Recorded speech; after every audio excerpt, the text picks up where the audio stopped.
آج میں آپ کو اپنے وطن کے حالات حاضرہ بارے ایک مختصر اور جامع حقیقت ایک مثالی کہانی سے واضح کروں گا۔ کسی گاؤں میں گھسو اور مادو نامی دو باپ بیٹا رہتے تھے۔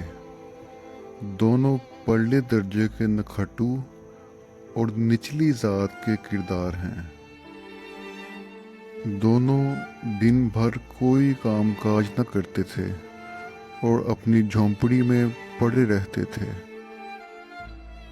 کبھی دل چاہا تو مزدوری کر لی اور پھر کئی دن ادھر ادھر پڑے رہے۔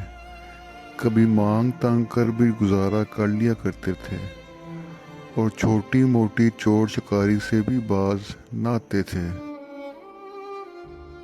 سیانے کہتے ہیں ایسے لوگوں کے لیے مصیبت رحمت بن کے آتی ہے۔ ایک رات یوں ہوا کہ گھسو کے بیٹے مادو کی بیوی درد سے کرا رہی تھی اور دونوں باپ بیٹا جھونپڑی کے باہر الاؤ جلائے آلو بھون رہے تھے۔ وہ آلو بھی وہ کسی کے کھیت سے چرا کر لائے تھے۔ تھوڑی دیر بعد باپ اپنے بیٹے سے کہتا کہ جا تیری بیوی اندر ہاتھ پاؤں پٹک رہی ہے، جا کر اسے دیکھ آ۔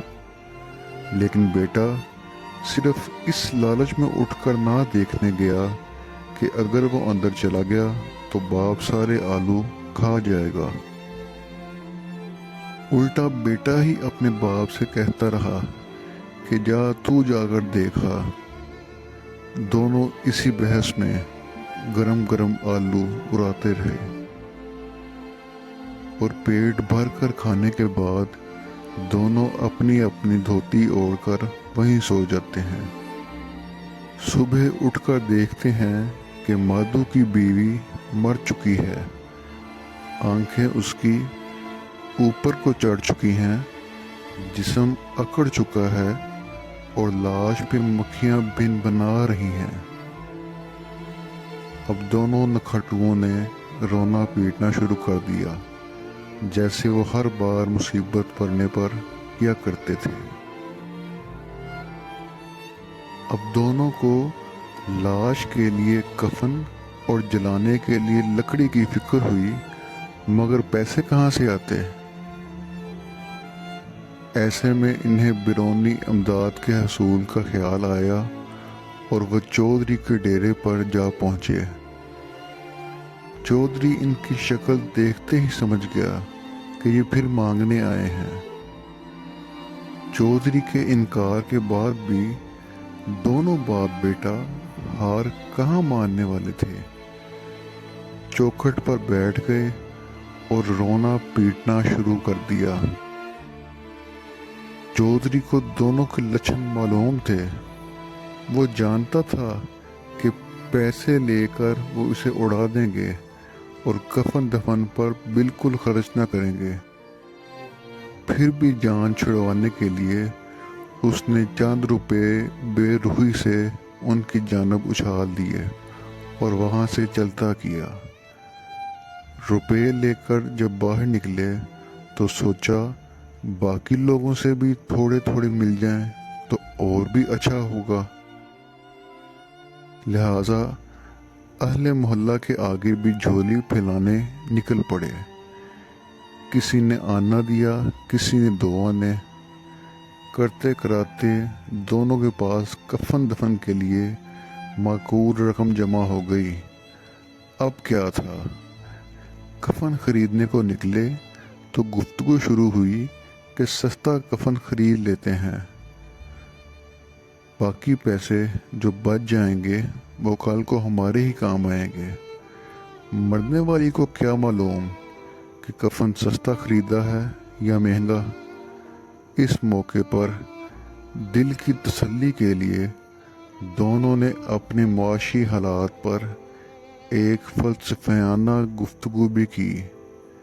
کرتے کراتے دونوں ایک شراب خانے کے سامنے پہنچ گئے۔ اور سارے پیسے وہاں اڑا دیے۔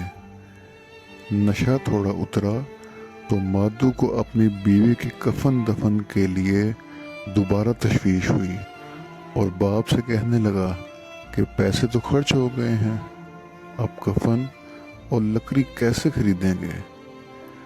باپ 60 سال کا تجربہ کار گھامڑ تھا۔ اس نے کہا کفن چھوڑو، لیکن یہ طریقہ اچھا ہے مانگنے کا۔ لوگوں کا کیا ہے، 1-2 بار دیں، مگر پھر اس کے بعد کوئی نہ کوئی خود کفن خرید کے لکڑیوں کا انتظام بھی کر دے گا اور لاش کا کریا کرم تو ہو ہی جائے گا۔ تو پھر روپے کفن دفن میں جھونکنے کی کیا ضرورت ہے؟ اس نے بیٹے کو سمجھایا کہ جب تک روپے ملتے رہیں گے اسے خرچ کرتے رہو، جب تک یہ مخیر حضرات خود کفن دفن نہ کر دیں۔ شاید دنیا کے کئی ممالک نے ہمارے ملک کی یہ کہانی پہلے سن رکھی تھی، تبھی وہ اس بار سیلاب زدگان کی امداد کے لیے روپے نہیں دے رہے، بلکہ خود سامان خرید کر بھجوا رہے ہیں۔ یہ بحیثیت قوم ہم سب کے لیے ایک لمحہ فکریہ ہے۔